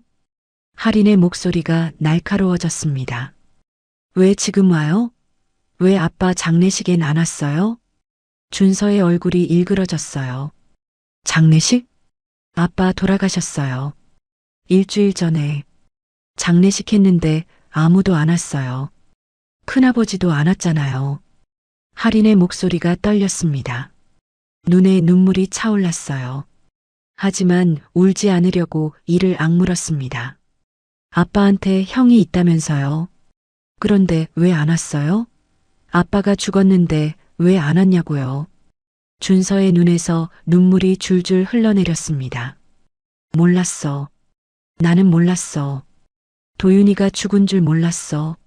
어떻게 몰라요? 가족인데 어떻게 몰라요? 준서는 대답하지 못했어요. 그냥 울기만 했습니다. 태준이 소리쳤어요. 대답해요. 왜 아빠를 버렸어요? 준서가 고개를 저었습니다. 버린 게 아니야. 나는 버린 게 아니야. 그때 나는 말이 제대로 나오지 않았어요. 준서는 손으로 얼굴을 감쌌습니다. 잠시 침묵이 흘렀어요. 지하도의 소음이 멀게 느껴졌습니다. 사람들이 주변에서 지켜보고 있었지만 아무도 끼어들지 않았어요. 준서가 천천히 손을 내렸습니다. 15년 전에 우리 할머니가, 그러니까 너희 증조할머니가 도윤이를 쫓아냈어. 사생아라고. 피가 반밖에 안 섞였다고. 하린의 눈이 커졌어요. 사생아? 나는 그때 도윤이를 지키려고 했어. 정말이야. 우리는 어릴 때부터 같이 자랐어. 친형제인 줄 알았어. 배다른 형제라는 걸 그날 처음 알았지만 상관없었어. 도윤이는 내 동생이었으니까. 준서의 목소리가 갈라졌어요. 그런데 할머니가 그 사람이 나한테 계속 말했어. 도윤이가 너를 미워한다고. 후계 자리를 노린다고. 가족에서 파문됐으니 찾지 말라고. 하리는 아무 말도 하지 못했습니다. 나는 그 말을 믿었어. 믿으면 안 됐는데. 직접 확인했어야 하는데. 바보같이 믿어버렸어. 준서는 바닥을 내려다봤어요. 그래서 찾으러 가지 않았어. 15년 동안. 내가 찾으러 가지 않았어. 눈물이 바닥에 떨어졌습니다. 똑똑. 그게 내 잘못이야. 전부 내 잘못이야. 하리는 준서를 바라봤어요. 이 사람도 속은 거야. 아빠처럼. 가족이라는 사람들한테 속은 거야. 그때 하리는 비닐봉지에서 무언가를 꺼냈습니다. 접힌 메모지였어요. 통장 사이에 끼워져 있던 그 메모. 하리는 메모를 준서 앞에 내밀었어요. 이거요. 아빠 통장에서 나왔어요. 준서가 메모를 받아들었습니다. 펼쳤어요. 힘들면 형이 다 갚아줄게. 준서의 손이 부들부들 떨리기 시작했습니다. 이 글씨. 준서의 목소리가 터져 나왔어요. 거의 비명 같았습니다. 이건 내 글씨야. 하린이 눈을 크게 떴어요. 이건 내가 도윤이한테 해주고 싶었던 말이야. 내가 쓴 거야. 15년 전에. 준서는 메모를 꽉 쥐었습니다. 종이가 구겨졌어요. 도윤이가 이걸 가지고 있었어? 15년 동안? 하리는 고개를 끄덕였어요. 아빠 옷장 깊숙이 있었어요. 통장이랑 같이. 준서의 몸이 무너졌습니다. 이번에는 진짜로 무너졌어요. 바닥에 손을 짚고 고개를 숙였습니다. 어깨가 격하게 흔들렸어요. 도윤아, 미안해. 울음이 터져 나왔습니다. 미안해. 형이 늦었어. 형이 너무 늦었어. 준서는 바닥을 쳤어요. 손바닥이 타일에 부딪혔습니다. 찰싹, 찰싹. 내가 찾았어야 했는데, 내가 지켰어야 했는데, 왜 이제 와서, 왜 이제 와서야? 하리는 그 모습을 보며 눈물이 흘러내렸어요. 이 사람은 진짜 아빠 형이야. 진짜 아빠를 사랑했던 사람이야. 태준이 물었습니다. 목소리가 떨렸어요. 저기요, 그럼 우리 잡혀가는 거 아니에요? 준서가 고개를 들었어요. 눈물 범벅이 된 얼굴로. 아니다. 준서는 고개를 저었습니다. 잡혀가는 거 아니야. 내가 늦은 거야. 내가 너무 늦은 거야. 준서는 바닥에 주저앉은 채 한참 동안 울었습니다. 지하도를 지나는 사람들이 힐끗힐끗 쳐다봤어요. 고급 정장을 입은 중년 남자가 바닥에 앉아 우는 모습은 분명 이상했을 겁니다. 하지만 아무도 다가오지 않았어요. 검은 차들과 정장 입은 사람들이 주변을 둘러싸고 있었으니까요. 하리는 그 모습을 지켜봤습니다. 이 사람이 진짜 큰아버지일까? 아빠의 형일까? 아빠는 왜 이 사람 얘기를 한 번도 안 했을까? 머릿속에 온갖 의문이 소용돌이쳤어요. 준서가 천천히 고개를 들었습니다. 눈이 빨갛게 충혈되어 있었어요. 볼에는 눈물 자국이 선명했습니다. 너희 지금 갈 데 있니? 하리는 대답하지 못했어요.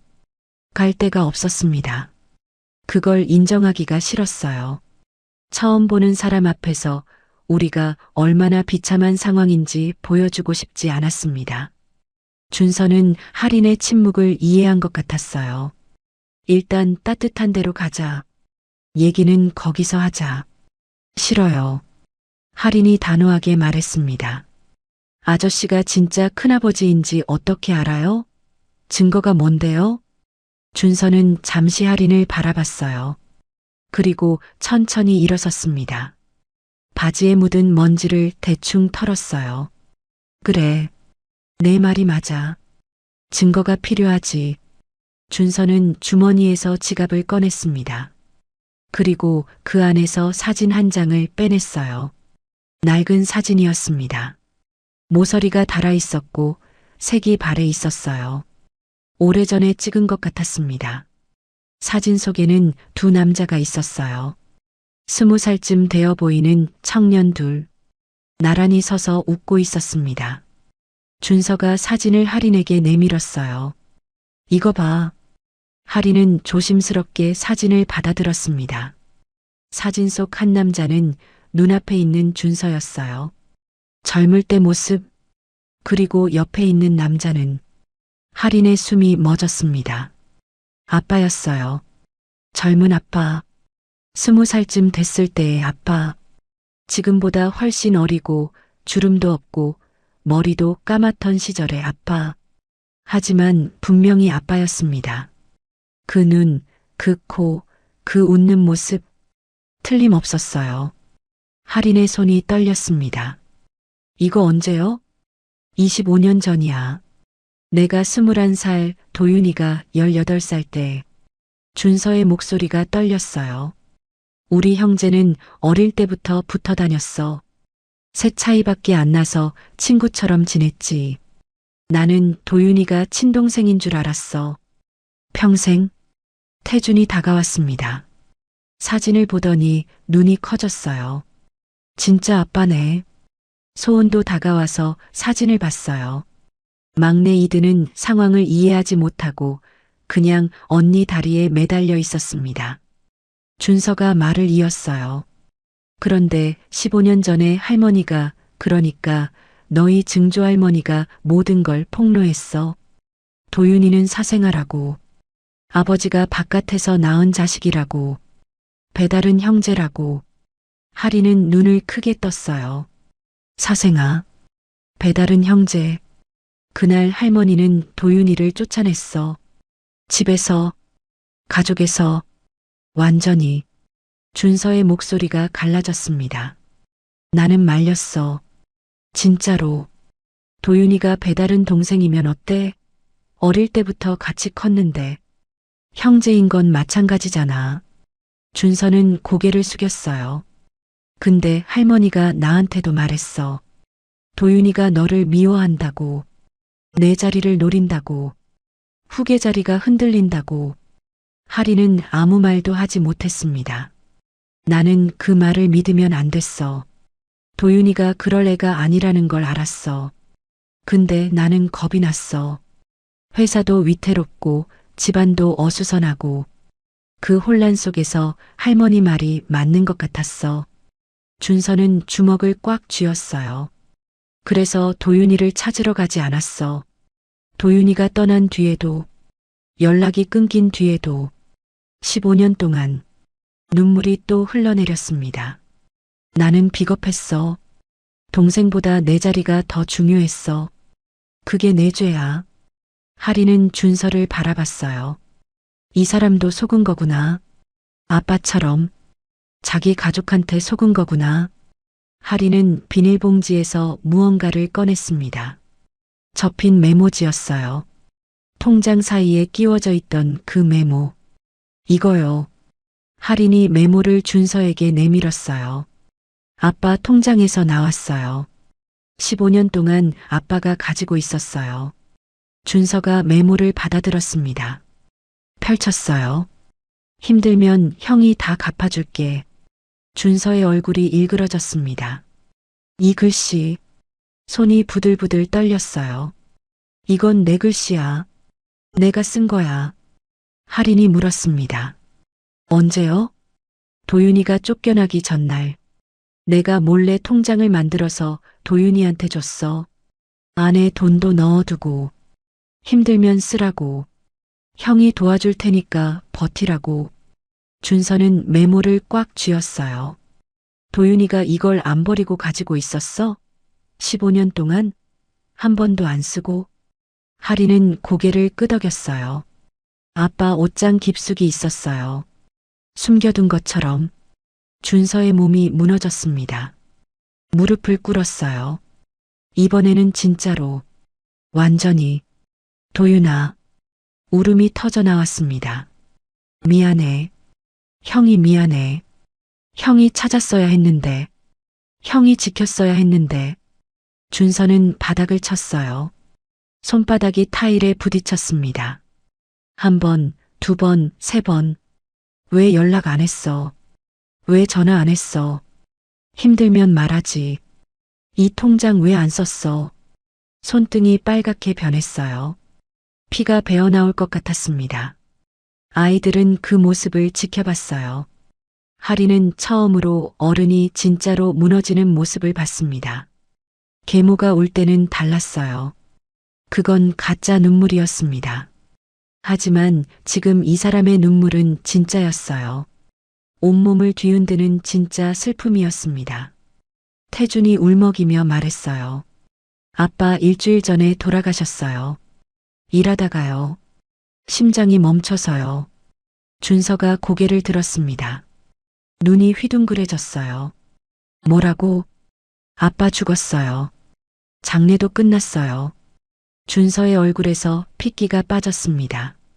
도윤이가 죽었다고? 하린이 고개를 끄덕였어요. 일주일 전에요. 준서는 아무 말도 하지 못했습니다. 입이 벌어졌지만 소리가 나오지 않았어요. 눈동자가 흔들렸습니다. 늦었어.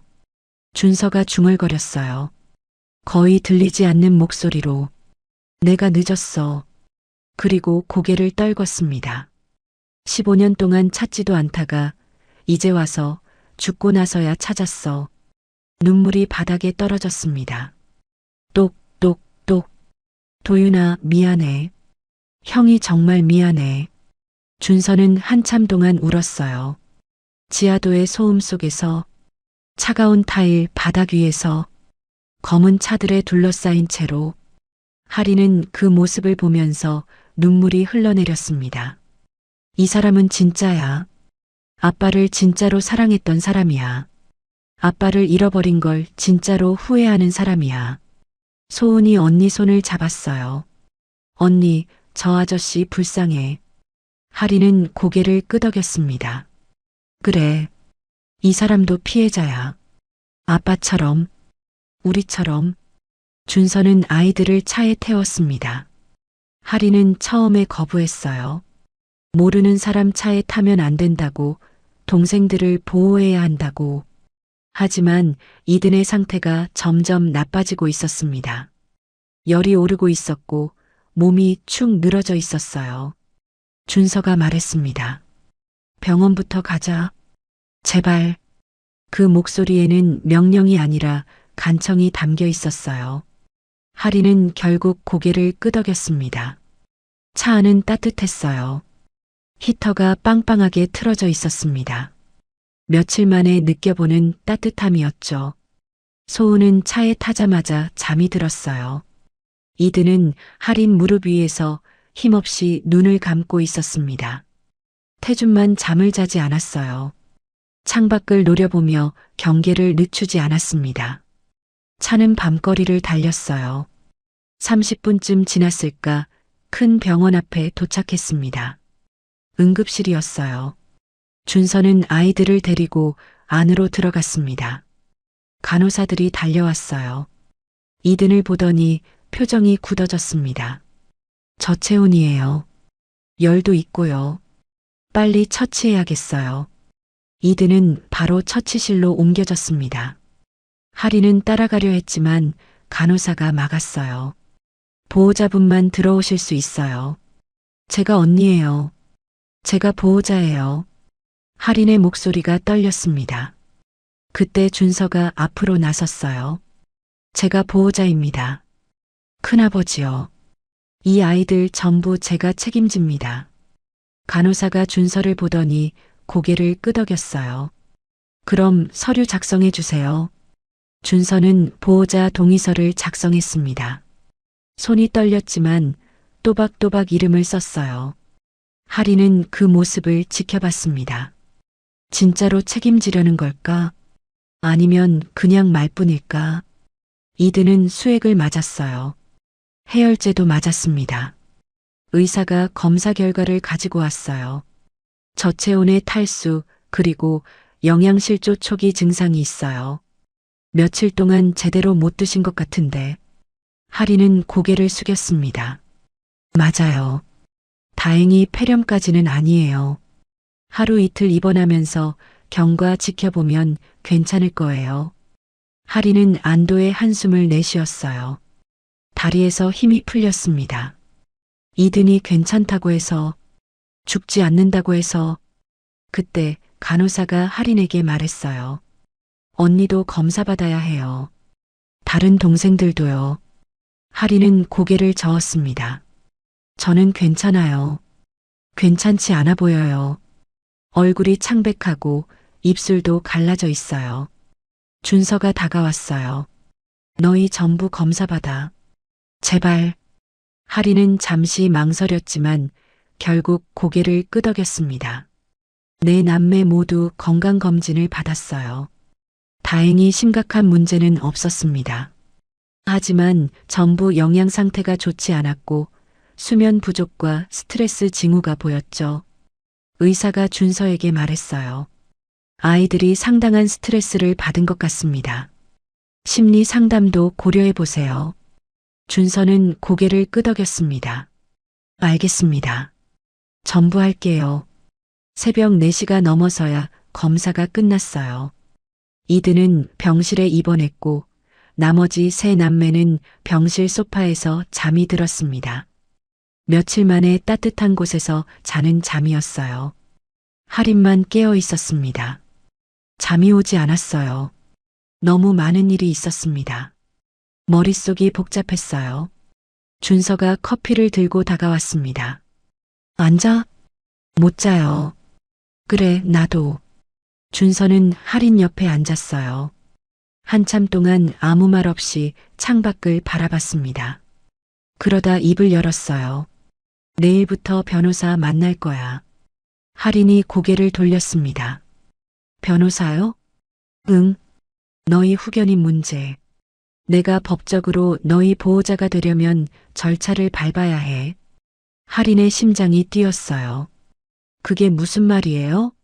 너희가 시설에 가거나 뿔뿔이 흩어지는 건 막아야지. 그러려면 내가 공식적으로 보호자가 돼야 해. 하리는 아무 말도 하지 못했습니다. 이 사람이 진짜로 우리를 책임지겠다는 거야? 학교도 알아볼 거야. 너희 4명이 같은 동네에서 다닐 수 있게 전학 절차도 밟고. 준서는 하린을 똑바로 바라봤어요. 그리고 계모. 그 여자는 내가 처리할 거야. 하린의 눈이 커졌습니다. 너희를 쫓아낸 거, 아빠 보험금 가로챈 거, 전부 법적으로 따질 거야. 변호사가 알아보고 있어. 하린은 멍하니 준서를 바라봤어요. 이 사람은 진심이구나. 왜요? 하린이 물었습니다. 왜 이렇게까지 해요? 저희는 처음 보는 사이잖아요. 준서의 얼굴이 일그러졌어요. 처음 보는 사이가 아니야. 너희는 도윤이 아이들이야. 내 동생 아이들이야. 목소리가 떨렸습니다. 나는 도윤이한테 15년 동안 아무것도 못 해줬어. 찾아가지도 않았고, 연락하지도 않았고, 죽는 것도 몰랐어. 준서는 고개를 숙였어요. 이제라도 갚아야지. 도윤이한테 못한 거 너희한테라도.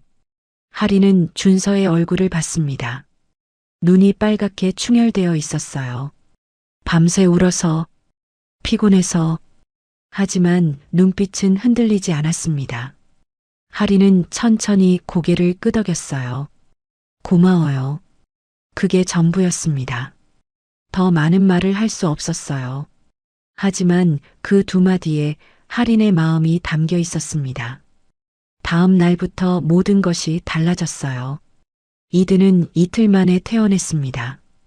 열도 내리고 기운도 돌아왔어요. 아이들은 준서의 집으로 갔습니다. 서울 강남에 있는 넓은 아파트였어요. 방이 4개나 있었습니다. 아이들은 처음으로 각자 방을 가질 수 있었죠. 하지만 첫날 밤, 4남매는 한 방에 모여 잤어요. 아직 떨어지는 게 무서웠습니다. 언제 또 누가 데려갈지 모르니까. 언제 또 흩어질지 모르니까. 준서는 그걸 이해했어요. 억지로 방을 나누지 않았습니다. 일주일 뒤 학교 전학 절차가 끝났어요. 하리는 집 근처 고등학교로, 태주는 중학교로, 소우는 초등학교로 전학했습니다. 전부 걸어서 15분 거리였어요. 준서는 학교 측과 직접 협의했습니다. 급식비, 교복, 준비물 전부 지원하겠다고. 결석 처리도 가정사정으로 공결 처리해달라고. 담임 선생님들이 고개를 끄덕였어요. 그리고 심리 상담도 시작됐습니다. 아이들 4명 모두 개별 상담을 받았어요. 일주일에 한 번씩 아빠를 잃은 슬픔, 쫓겨난 트라우마, 거리에서 떠돌았던 공포, 전부 이야기했습니다. 상담사가 말했어요. 아이들이 가장 무서워하는 건 흩어지는 거예요. 형제랑 떨어지는 거요. 준서는 고개를 끄덕였습니다. 그건 절대 안 일어나게 할게요. 변호사와의 미팅도 계속됐어요. 후견인 절차, 친권 문제, 보호자 지정, 복잡한 서류들이 오갔습니다. 시간이 걸렸지만 준서는 포기하지 않았어요. 계모 쪽에서 연락이 왔습니다. 아이들을 데려가겠다고, 보험금 문제로 협조하라고. 협박에 가까운 연락이었어요. 준서는 변호사를 통해 대응했습니다. 접근금지 가처분, 아동학대 신고, 보험금 사기 고소. 계모는 더 이상 연락하지 못했어요. 한 달이 지났습니다. 아이들은 조금씩 웃기 시작했어요. 이드는 유치원에 다니기 시작했습니다. 친구들이 생겼어요. 소우는 학교에서 그림 대회상을 받았습니다. 태주는 축구부에 들어갔어요. 하리는 아직 웃지 못했어요. 하지만 울지도 않았습니다. 매일 밤 하리는 아빠 유품이 든 비닐봉지를 열어봤어요. 아빠 셔츠 냄새를 맡았습니다. 사진을 봤습니다. 통장을 만졌습니다. 그리고 메모를 읽었어요. 힘들면 형이 다 갚아줄게. 아빠는 이 메모를 15년 동안 버리지 않았어요. 형을 미워하지 않았던 거예요. 그리워했던 거예요. 하리는 메모를 가슴에 품었습니다. 아빠, 큰아버지가 약속 지키고 있어요. 우리 안 흩어져요. 우리 괜찮아질 거예요. 여러분, 오늘 이야기 어떠셨나요? 성공을 쫓다가 가장 소중한 가족을 잃어버린 한 남자. 그의 뒤늦은 후회와 눈물이 우리에게 전하는 메시지는 분명합니다. 살다 보면 바쁘다는 핑계로 자존심 때문에 나중에 하면 된다는 생각으로 소중한 사람들을 미뤄두게 됩니다. 그런데 그 나중은 영영 오지 않을 수도 있어요. 인생의 황혼에 서서 뒤돌아보면 결국 남는 건 사람입니다. 돈도 명예도 아니에요. 내 곁에 있어준 사람, 내가 사랑했던 사람들. 그게 전부입니다. 아직 늦지 않았습니다. 지금이라도 곁에 있는 사람들에게 미안하다는 말, 사랑한다는 말, 고맙다는 말을 전하세요. 내일이 있을 거라 생각하지 마시고 오늘 표현하세요. 때로는 먼저 손 내미는 것이, 먼저 용서하는 것이 가장 큰 사랑입니다. 진심은 언젠가 반드시 통하기 마련이니까요. 여러분도 혹시 화해하고 싶은 사람, 다시 만나고 싶은 사람, 아니면 미처 전하지 못한 말이 있으신가요? 댓글로 여러분의 이야기를 들려주세요.